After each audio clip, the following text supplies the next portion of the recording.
When we think a little bit about the nature of fear,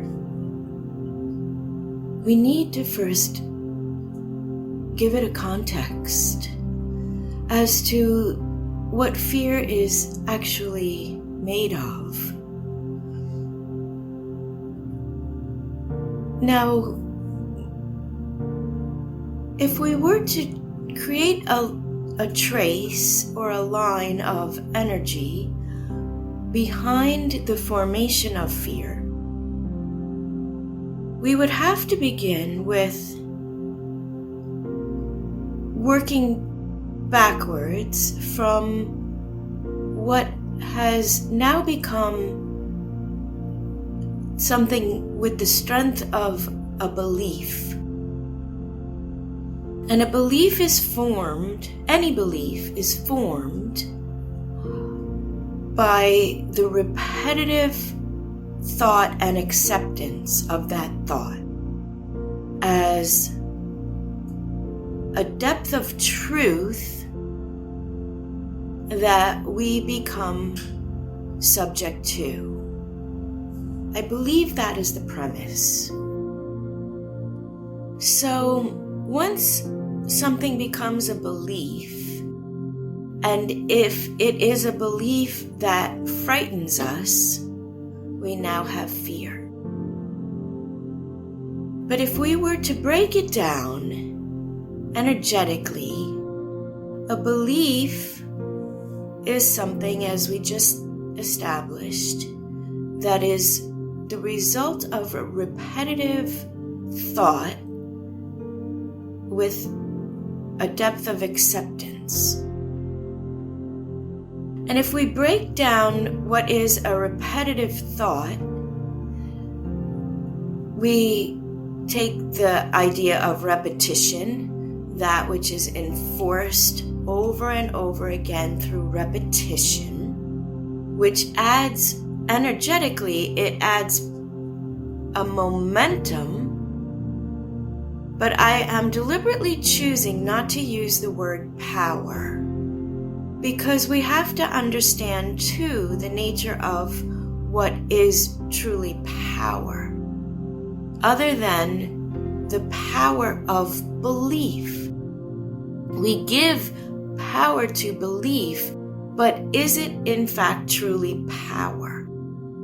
So here's where I believe, or where I am still exploring this idea, in that we've now taken that piece of repetition, but we were discussing the idea of repetitive thought forming eventually a belief because of its depth of acceptance.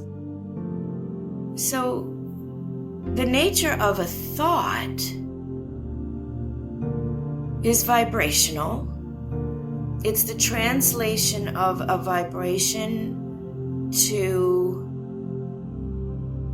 something coherent in our language of understanding. So when a vibration is realized into the form of a thought, there is that translation into what we could then capture into words, description, that we could then convey that thought through language. But is it still power, the true nature of power? And if we bring it now out into the metaphysical realm, metaphysical, meta, that which goes beyond physical, if we bring it into that realm, we're still talking about energy, vibration, but the formation of thoughts is the particular accrual of vibrations, accrual, the acquisition or the culmination of the gathering of certain vibrations. So energetically, there is that component of reality. But now we have to break it down even a step farther, because what we define as reality energetically now comes into play, now comes into examination. And metaphysically, we would, if for purposes of this discussion, we would recognize the platform of the energy of and the power of love as the really, truly only power, the power of love as equivalent or synonymous with the power of God, as we understand God metaphysically, whatever word you want to put on that. So, let's just bring this full circle then. The power of love, the power of God, and all that love creates, would it be correct to then conclude that that which is created by love would hold no belief in anything fearful, would hold no belief in any form of destruction. Only construction is that which love is responsible in forming. So the power of belief that fuels fear, once it's understood as a belief, would it be then possible to seek a different belief based on a more accurate reality?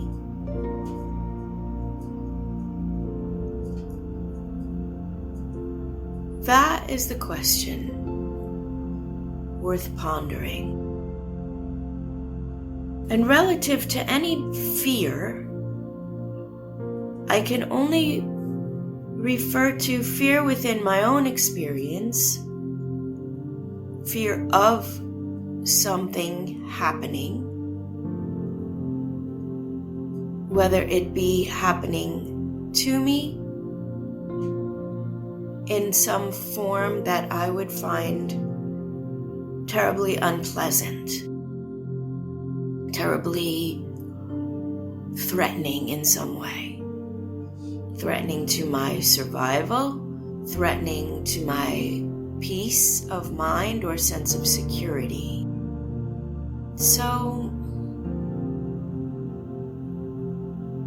we can at times realize and understand that fear has its power only in the form of belief, but not in the truest form of power. But the power of the belief is quite formidable once it is accepted as a truth.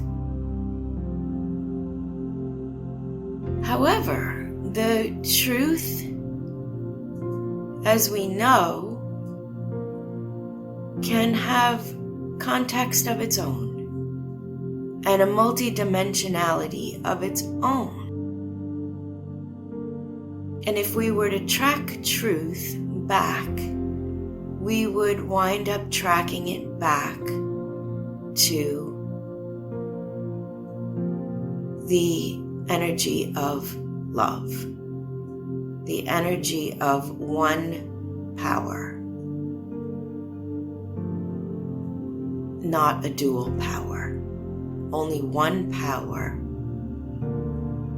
but that we as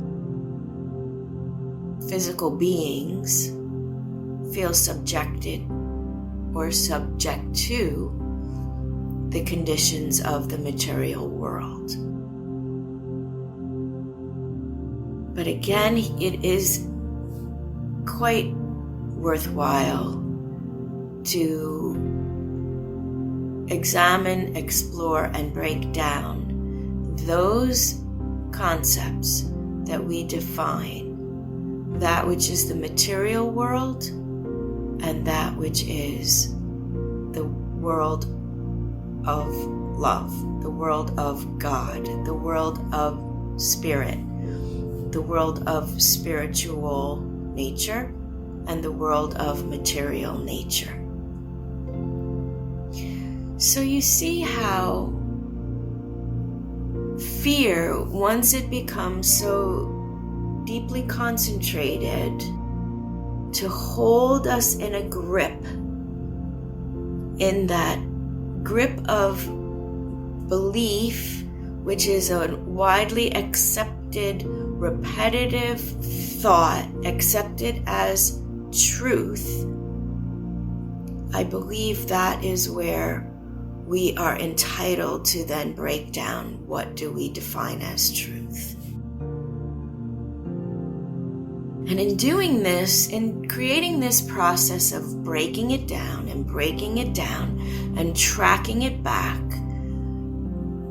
we often come to a place of understanding that fear can be like that of the smoke and mirrors, that it can easily be resolved as if a puff of smoke were resolved, as if we could just blow that energetically, blow that belief, that fear, right into evaporated air. And therefore taking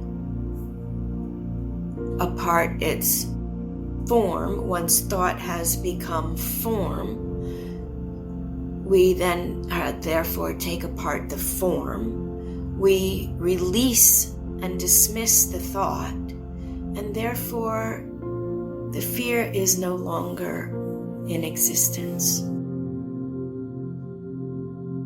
And I believe it is in this particular type of process, although I confess I'm still working it out for myself and in my own experience, spiritually and materially. I'm still working it out. But I'm finding that if I apply these concepts within my own life and into those areas that I experience fear, I find it easier to create that dissolution of that fear into a deeper knowing, into a greater truth, which at very least, does not have that same grip over, that blinding grip over my ability to be in an expanded awareness. And that expanded awareness, the return to that expanded awareness, is also how I get my comfort back. Once I am no longer, again, not caught up in that grip, in that tunneled grip, my expansion also contains within it the return of my sense of comfort, my sense of security, my sense of serenity and satisfaction and pleasure for being here. And at the end of that thread, at the end of tracking that entire thread, it is the only reason why fear would have created something that compromised my thinking to begin with. Because it is such a strong desire to want to be here, to want to be in that pleasure and joy of life and experiencing the material world through these physical bodies. So it is a worthy endeavor to explore the fear rather than attempt to control the external material result of that fear.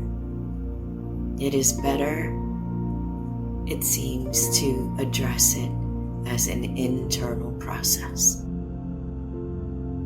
So that is the story for today. Thank you for listening.